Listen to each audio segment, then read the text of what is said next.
In this video, you're going to learn why having a limited budget in your worship ministry might actually be a good thing. There are 3 reasons that a limited budget is actually helpful in your worship ministry. Don't believe me? Stick around for the rest of the video.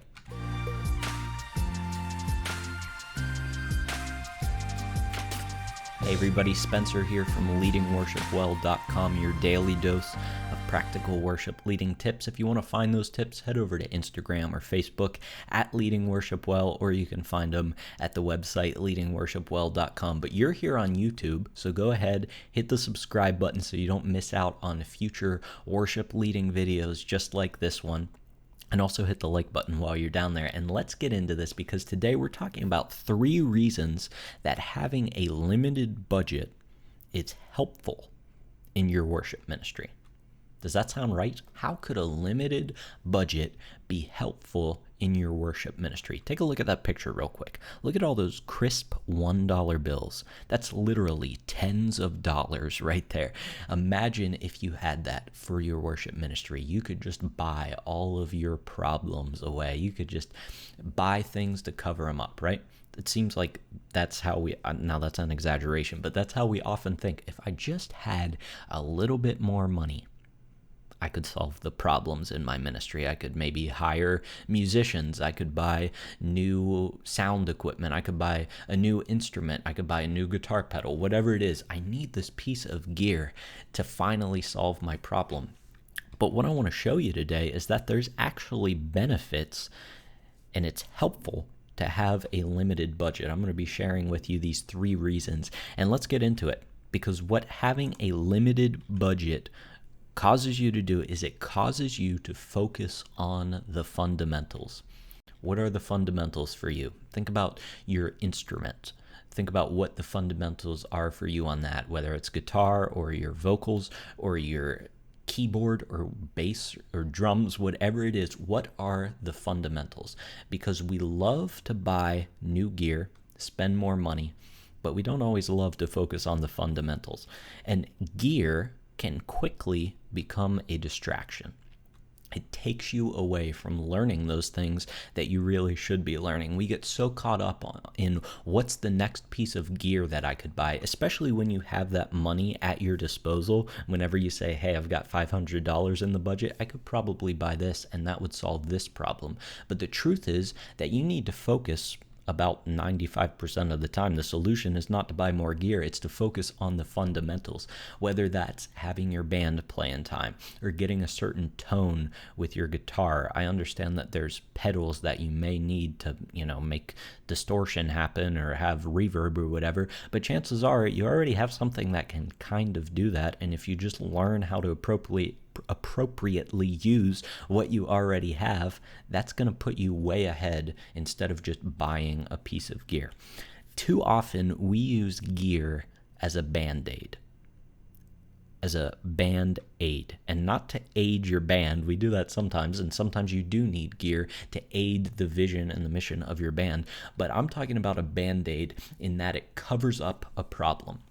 And we think that we can just buy gear to cover up a problem, but the thing is that problem is still there at the end of the day. You haven't actually solved it, you've just covered it up with a piece of gear. And when you don't have money to buy that, like if you're watching this video, you probably don't have money to buy everything to your heart's content. By the way, large churches don't have all the money that they need either, but that's a separate topic for another day. We use gear as a band-aid. We try to cover up these problems, and if we would just focus on the fundamentals, and the fundamentals are free, by the way, you can learn them. If we just focused on the fundamentals, we would be way ahead of where we would be instead of just buying a piece of gear. Don't use gear as a band-aid. Focus on the fundamentals. And here's what's true. You have sort of 2 currencies in life. All right, there's money, which we're talking about not having, so we can't use that one. But the other currency in life is just time. And too often we want to spend money instead of spending time, and it takes time to learn the fundamentals. So spend your time. You don't have a limited budget in time. I mean, compared to everybody else. We all have 24 hours in the day. We all have the same amount of time that we can spend. How are you spending it? Look at spending time instead of spending money, and focus on the fundamentals. And this is so important because focusing on fundamentals will benefit you in all seasons, while focusing on gear will only benefit you until the next piece of gear comes out. Let me say that one more time. Focusing on fundamentals will benefit you in all seasons. Focusing on gear will only benefit you until the newest piece of gear comes out. Think about those fundamentals that you learned whenever you were first learning your instrument. You still use them today, right? And they build on top of each other and build on top of each other and build on top of each other, and they will never go out of style. But as you probably know with gear, whether it's guitar gear, sound gear, whatever, it goes out of style. And you always want the newest and the biggest thing, and you just keep chasing after those again and again. But when you don't have a budget to buy those things and you focus on the fundamentals instead, that stuff lasts forever.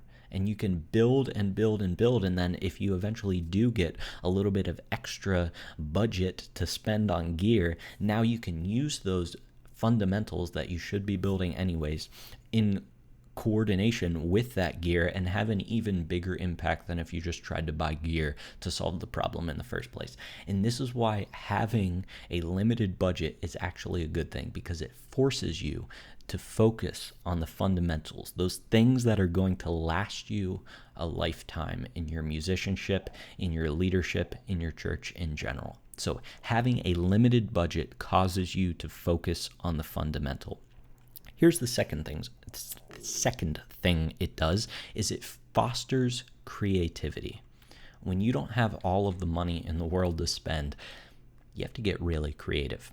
I think about whenever I was a kid and there was a problem to be solved, and whenever you're a kid, you don't have a job, maybe you get allowance, but you don't have that much money. And so what did you do?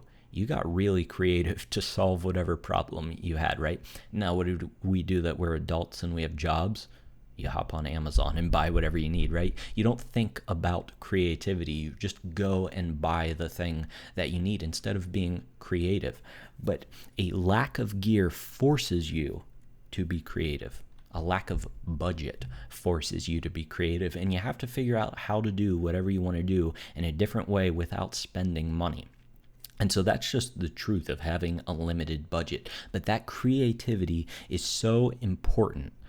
Whenever you foster creativity in any area of your worship ministry, it compounds and it compounds. And I'm going to show you where that comes in use in a second here. But first, I just want to say that everyone knows the expensive solution to their problem. Think of that problem in your worship ministry right now. What is it? Is it you don't have enough team members? Is it you don't have in-ear monitors and you wish you did? Is it you don't have a digital board? Everyone knows the expensive solution to their problem. Hire more team members with money. Buy a new soundboard with money. Buy a new guitar pedal with money. Everyone knows the expensive solution to their problem. And if they had the money to do it, they just go out and buy it. But whenever you don't have the money to do it, you have to be creative.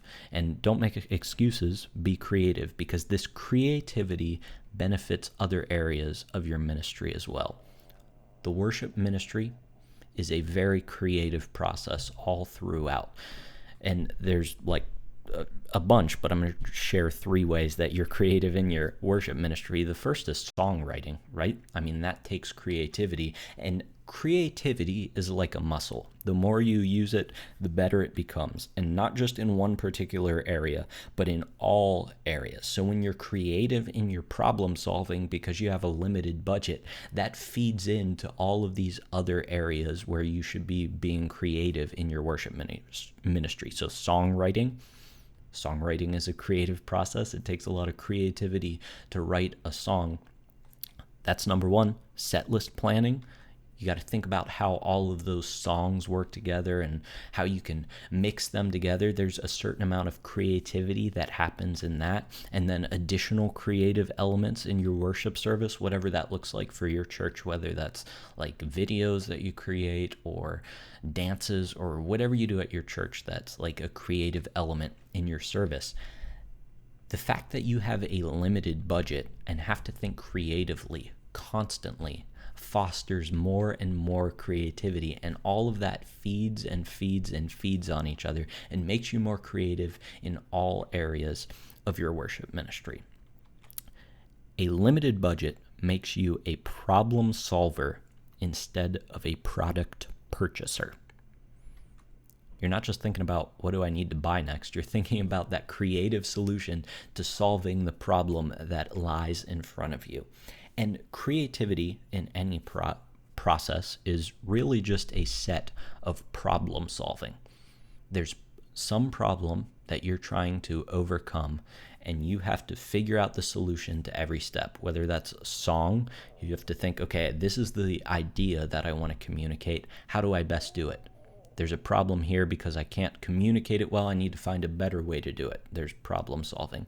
In your creative elements in your service, once again, if you don't have the money to do it, but you have this awesome idea, this awesome vision, how do I solve that problem of making this happen without having everything that I need, without having an extra projector maybe, or maybe you don't have in-ear monitors and you need them because you need to sync a video with music, whatever it is. That creativity that is fostered by a limited budget just adds and adds and adds and compounds all throughout your worship ministry.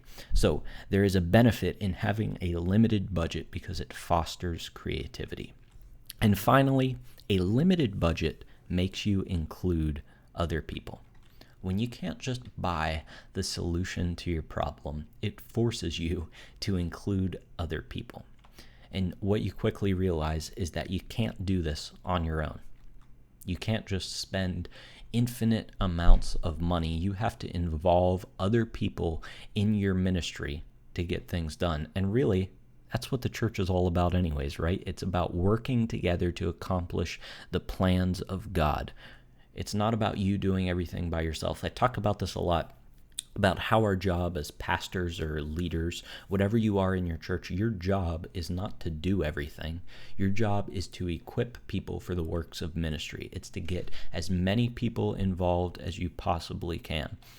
So the goal of ministry is not to use the least amount of people possible. It's to allow everyone the chance to use their gifts. I heard this story before about a young pastor speaking to, I guess it was a senior pastor, and he was talking about this ministry that he had finally figured out. And he went to a senior pastor and he told him, this ministry takes 15 people to run, but I've figured out a way to make it way more efficient and only run it with 3 people. And the senior pastor looked at him and just shook his head and said, that's not the purpose of the ministry. Ministry is not always about being as efficient as possible if it's at the sake of removing people from doing that ministry. We want to include as many people in ministry as possible. So when you have a limited budget, oftentimes it takes more people to do things because you can't just buy away the solution to the problem. So having a limited budget is very helpful.